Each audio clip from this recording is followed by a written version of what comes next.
नमस्कार, आप देख रहे हैं जीटी न्यूज के इस खास बुलेटिन एक्सप्रेस 100 को, जहां हम आपके लिए लेकर आते हैं राजनीति, मनोरंजन, देश, दुनिया, खेल और व्यापार जगत की सभी बड़ी खबरों को एक्सप्रेस यानी कि फटाफट अंदाज में।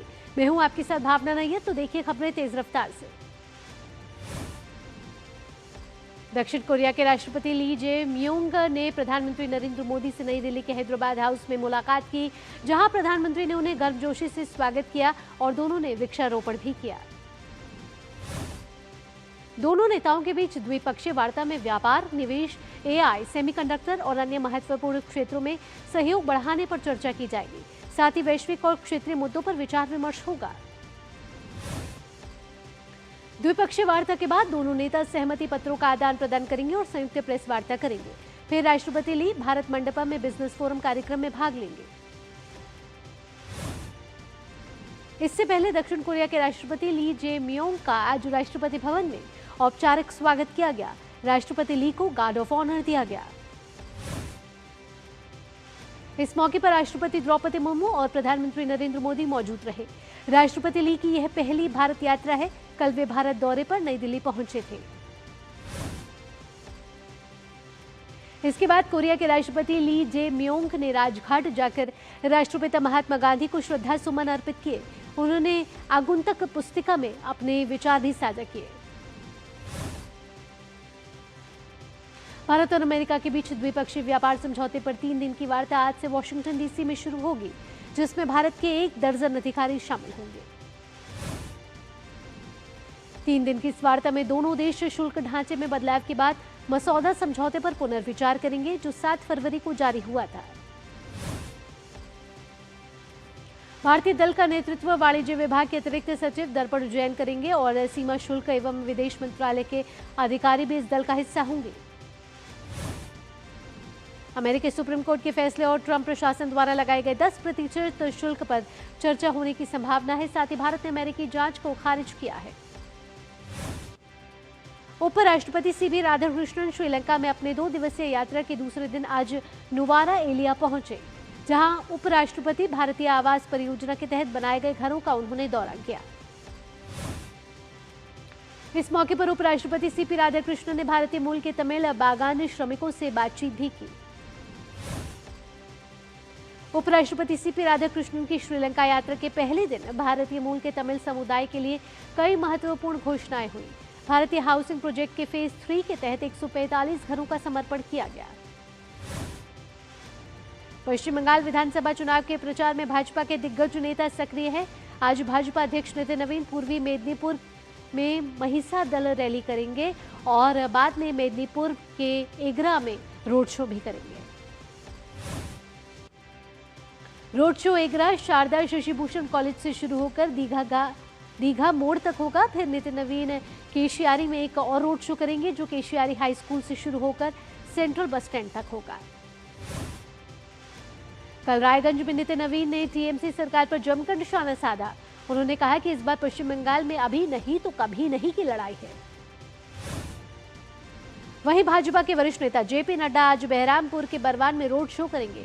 ये रोड शो पंचटुपी नेताजी स्टैचू से शुरू होकर घोषपारा तक होगा। इसके बाद वे कांठी के पताशपुर पूर्व में चुनावी जनसभा को संबोधित करेंगे। इसके बाद वे विष्णुपुर के इंदास में रोड शो करेंगे। तृणमूल कांग्रेस प्रमुख और पश्चिम बंगाल की मुख्यमंत्री ममता बनर्जी लगातार चुनाव प्रचार कर रही है। कल उन्होंने हुगली और पूर्वी बर्धमान जिलों में पार्टी उम्मीदवारों के समर्थन में जनसभाएं की। ममता बनर्जी ने भाजपा पर जनता को गुमराह करने का आरोप लगाया। ममता बनर्जी आज जनसभाओं और रोड शो में भी शामिल होंगी। केंद्रीय मंत्री सुकांत मजूमदार ने ममता बनर्जी के अधिकारियों को लेकर हालिया बयानों पर पलटवार करते हुए कहा कि मुख्यमंत्री विधानसभा चुनाव हारने के कारण ऐसे हथकंडे अपना रही हैं। सुकांत मजूमदार ने कहा कि अधिकारी शांतनु विश्वास या सिन्हा ममता के गैर कानूनी काम करता है, इस कारण उसका प्रमोशन होता है और वह कालीघाट से ट्रांसफर नहीं होता।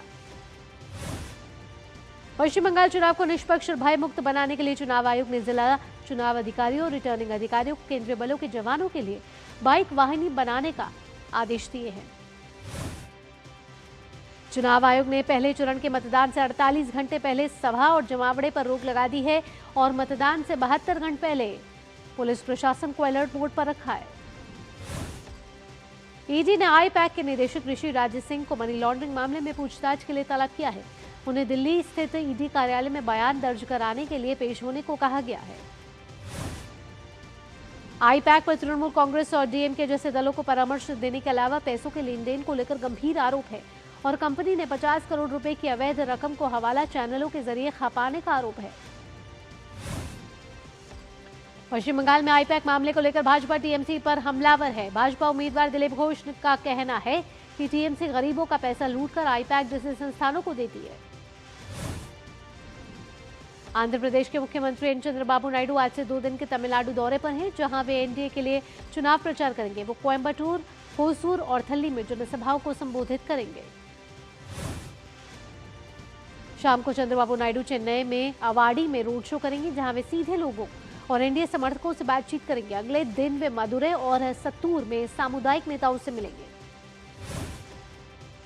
नायडू का ये दौरा एनडीए कार्यकर्ताओं में जोश भरने, मतदाताओं से जुड़ने और विकास के मुद्दों को मजबूती से प्रस्तुत करने के उद्देश्य से है। डीएमके नेता और तमिलनाडु के मुख्यमंत्री स्टालिन आज चेन्नई में रोड शो करेंगे। कल एम के स्टालिन ने आगामी चुनाव में 200 से ज्यादा जीतने का भरोसा जताया। उन्होंने चेन्नई के टी नगर में एक जनसभा के दौरान कहा कि डीएमके चुनाव में 200 से ज्यादा सीटें जीतेगी। भारतीय जनता पार्टी सरकार बनाने के लिए कुछ भी करने को तैयार है। उन्होंने चुनावी जनसभा में टी नगर सीट से राजा अनबजगन को जीताने की अपील की है। उन्होंने कहा कि इस चुनाव में उगते सूरज को वोट देना ना भूलिए। तमिलनाडु के विरुधु नगर में पटाखा फैक्ट्री में हुई भीषण धमाके में 23 लोगों की मौत हो गई, जिससे पूरे देश में शोक की लहर है। एआईएडीएमके नेता और पूर्व मंत्री केटी राजेंद्र बालाजी ने कहा कि पटाखा हादसे बार बार हो रहे हैं और सरकार को इसे रोकने के लिए सख्त कदम उठाने चाहिए। पटना में बिहार के उप मुख्यमंत्री विजेंद्र प्रसाद यादव ने नासा की इन तस्वीरों को देखा और कहा कि नीतीश कुमार सरकार ने ऊर्जा और संचार को तवज्जो दी है, जिससे उपलब्धि हासिल हुई है। सूरत के उधाना रेलवे स्टेशन पर यात्रियों की भीड़ के बाद प्रबंधन ने एहतियाती कदम उठाए हैं और स्पेशल ट्रेनें चलाने का निर्णय लिया है। साथ ही रेलवे ने यात्रियों से भी आधिकारिक सूचना देकर यात्रा करने की अपील की है।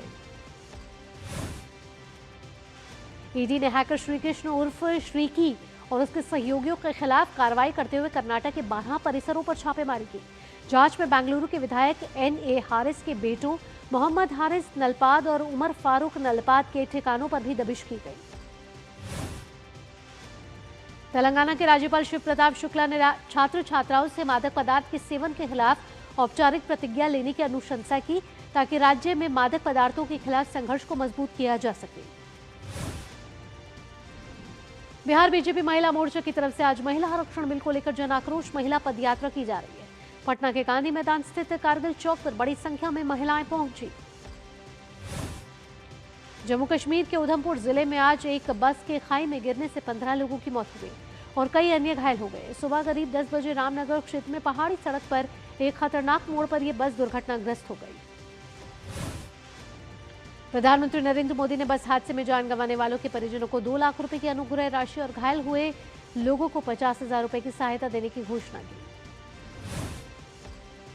आरएसएस प्रमुख मोहन भागवत ने आज दिल्ली में संस्कृत भारती के नवनिर्मित केंद्रीय कार्यालय का उद्घाटन किया। भागवत ने कहा कि भवन के उद्घाटन का एक सत्य संकल्प है और यह कार्य बढ़ते बढ़ते बहुत आगे तक जाएगा। अजीत डोभाल ने 19 अप्रैल को रियाद का आधिकारिक दौरा किया, जहां उनका स्वागत भारत के राजदूत डॉक्टर सुहेल खान और सऊदी अरब के उप विदेश मंत्री सऊद मोहम्मद अल साती ने किया। दौरे के दौरान डोभाल ने सऊदी अरब के ऊर्जा मंत्री, विदेश मंत्री और राष्ट्रीय सुरक्षा सलाहकार से मुलाकात की। दोनों देशों के बीच संबंधों को मजबूत करने पर चर्चा हुई। प्रधानमंत्री नरेंद्र मोदी ने बसवा जयंती के मौके पर महात्मा बसवेश्वर को नमन किया। प्रधानमंत्री ने उनके योगदान को याद करते हुए कहा कि एक न्यायपूर्ण समाज का उनका दृष्टिकोण और लोगों को सशक्त बनाने के उनके निरंतर प्रयास हमें हमेशा प्रेरित करते रहेंगे। रक्षा मंत्री राजनाथ सिंह 21 से 23 अप्रैल तक जर्मनी की 3 दिवसीय आधिकारिक यात्रा पर रहेंगे। जहां वे जर्मन समकक्ष बोरिस पिस्टोरियस से मुलाकात करेंगे और अन्य नेताओं के साथ द्विपक्षीय वार्ता करेंगे। आईएमडी के ताजा पूर्वानुमान के मुताबिक आज से गर्मी का प्रचंड प्रकोप देखने को मिल रहा है। 21 से 23 अप्रैल के बीच पूरे एनसीआर में लू और गर्म रातों का असर देखने को मिल सकता है। गुवाहाटी में भारी बारिश से कई हिस्सों में जलभराव की स्थिति बन गई है। हाटी गांव और अनिल नगर इलाकों में जलभराव के कारण दिक्कतों का सामना करना पड़ा। ऊंचाई वाले जिलों जैसे कि उत्तरकाशी, चमोली और पिथौरागढ़ में हल्की बारिश या बर्फबारी की संभावना है, जबकि मैदानी इलाकों में मौसम साफ रहेगा। वक्त तो चला है एक्सप्रेस 100 में एक छोटे से ब्रेक का। जल्द हाजिर होते हैं। जब धरती चीर कर निकलता है लोहे का पत्थर और मिलता है मोंगिया के जोश से, फिर तपता है, पिघलता है और बनता है फौलाद। अब होता है सरिया सारी खूबियों के साथ। मोंगिया स्टील, मजबूत देश का मजबूत सरिया।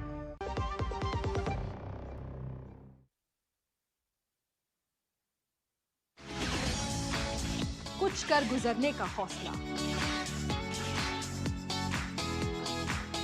जेनजी की ताकत, स्टार्टअप की नई उड़ान, युवा जोश और नई सोच के साथ बदलते भारत की नई तस्वीर देखिए हमारे साथ नेक्स्ट जेन भारत, हर सोमवार से शुक्रवार दोपहर 2:30 पर सिर्फ डीडी न्यूज पर। के बाद आपका स्वागत है। आप देख रहे हैं एक्सप्रेस 100। रफ्तार भरी खबरों के सिलसिले को बढ़ाते हैं आगे। शेयर बाजार हल्की बढ़त के साथ खुला। करीब 140 अंकों की बढ़त के साथ 78,632.90 पर खुला, जबकि निफ्टी ने 38 अंकों की बढ़त के साथ 24,391.50 पर शुरुआत की। ओडिशा में सेमीकंडक्टर प्लांट बनने से पहले ही उसके प्रोडक्शन की एडवांस बुकिंग हो गई है और इस प्लांट को बनने में करीब 2.5 साल का समय लगेगा। रेल मंत्री अश्विनी वैष्णव ने भुवनेश्वर रेलवे स्टेशन का दौरा किया और वहां चल रहे पुनर्विकास कार्यों की समीक्षा की। उन्होंने कहा कि देश भर में 1300 से ज्यादा रेलवे स्टेशनों का पुनर्विकास किया जा रहा है। दिल्ली सरकार ने दिल्ली सेमीकंडक्टर पॉलिसी का ड्राफ्ट तैयार करने की प्रक्रिया शुरू कर दी है। इस नीति का उद्देश्य दिल्ली के सेमीकंडक्टर डिजाइन और असेंबली गतिविधियों के लिए एक सक्षम केंद्र के रूप में विकसित करना है। सरकार ने बताया कि भारतीय रेलवे ने वित्त वर्ष 2025-26 में कबाड़ बेचकर 6,813 करोड़ रुपए कमाए हैं, जो 6,000 करोड़ रुपए के लक्ष्य से अधिक है। वित्तीय वर्ष 2026 में भारत का स्टार्टअप इकोसिस्टम काफी तेजी से बढ़ता हुआ दिख रहा है। सरकार के मुताबिक इस साल 55,200 से ज्यादा नए स्टार्टअप को मान्यता मिली है।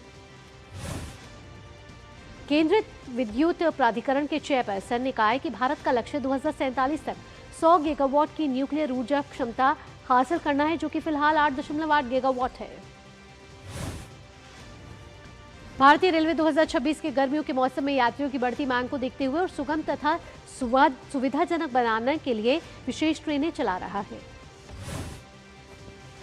सूक्ष्म, लघु और मध्यम उद्यम मंत्रालय ने प्रधानमंत्री विश्वकर्मा योजना के अंतर्गत 2,500 से ज्यादा लाभार्थियों को आर्टिफिशियल इंटेलिजेंस उपकरणों के माध्यम से प्रशिक्षित किया है। इस पहल का उद्देश्य प्रौद्योगिकी के माध्यम से पारंपरिक कारीगरों और शिल्पकारों की आजीविका और व्यावसायिक क्षमता को बढ़ाकर उन्हें सशक्त बनाना है।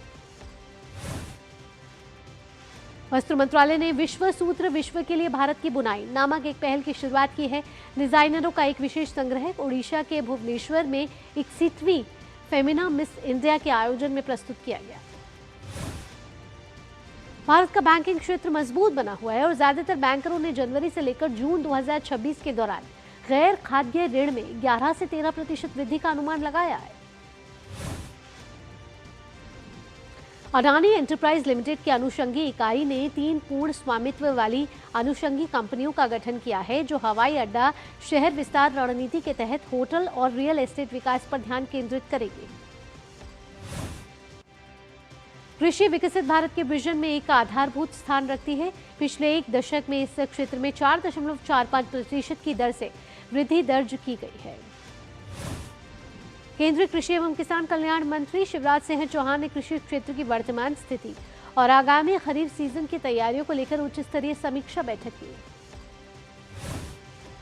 केंद्रीय कृषि एवं किसान कल्याण मंत्री शिवराज सिंह चौहान ने कहा कि सरकार अल नीनो के संभावित प्रभाव से निपटने के लिए पूरी तरह तैयार है।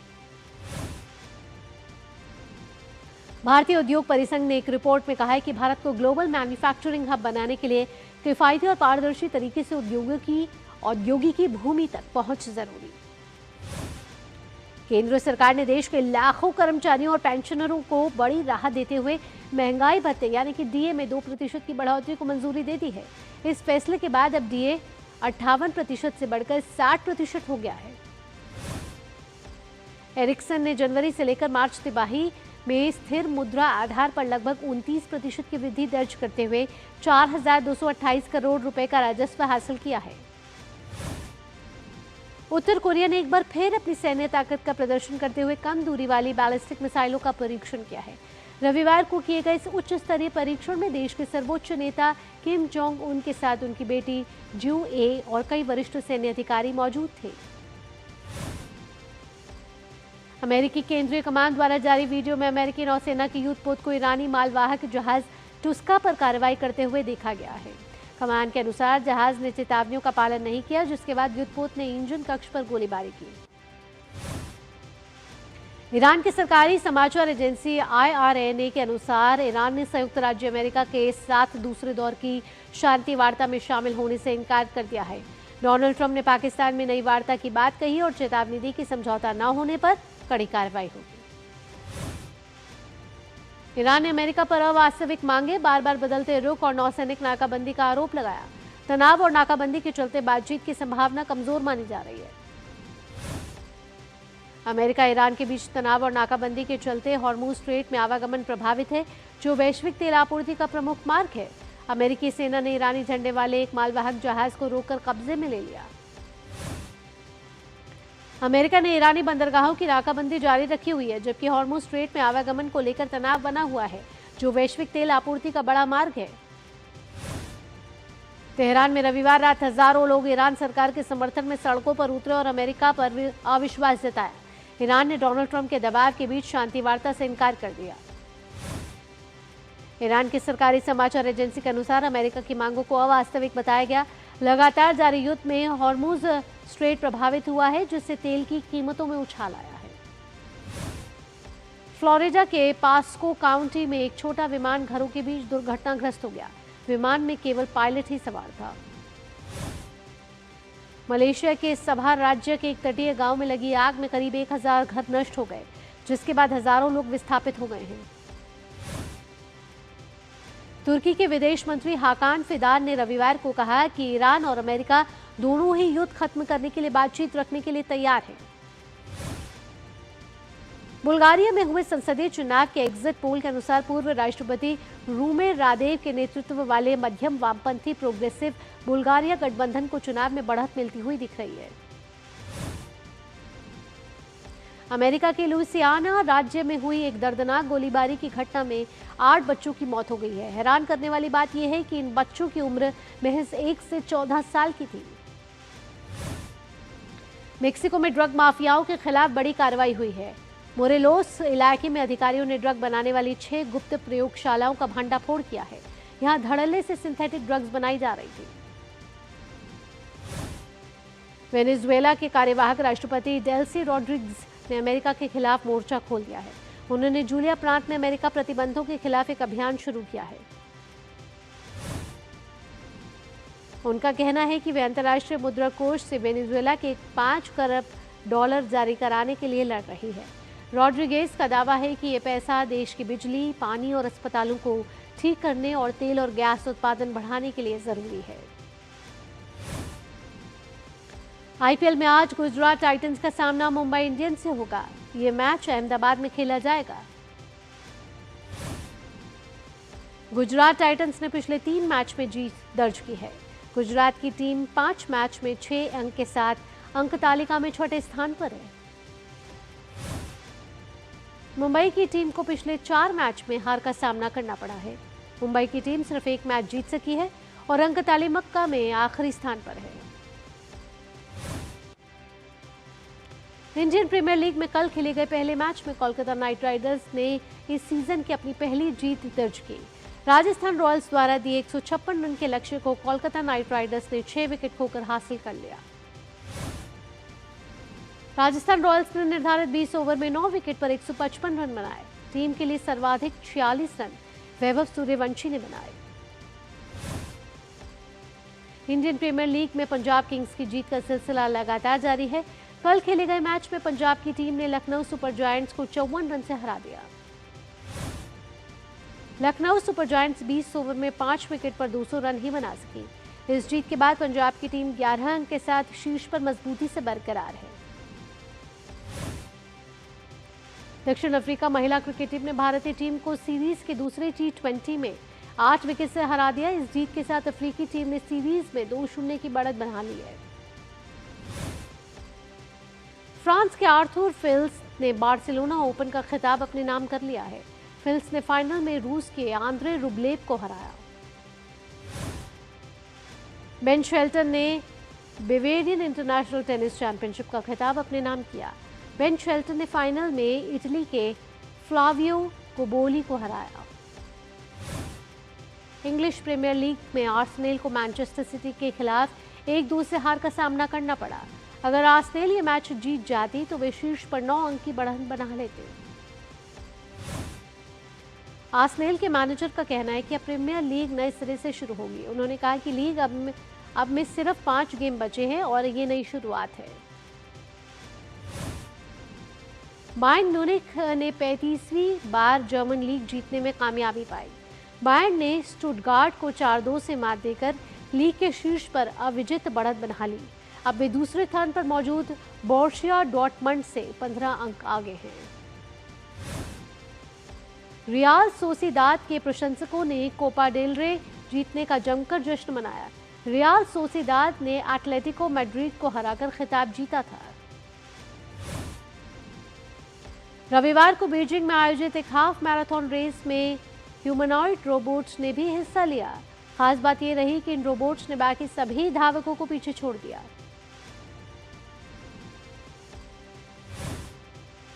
इसी के साथ एक्सप्रेस 100 में फिलहाल इतना ही। देश और दुनिया की बाकी खबरों के लिए आप जुड़े रहिए DD न्यूज के साथ। फिलहाल के लिए दीजिए अनुमति। नमस्कार।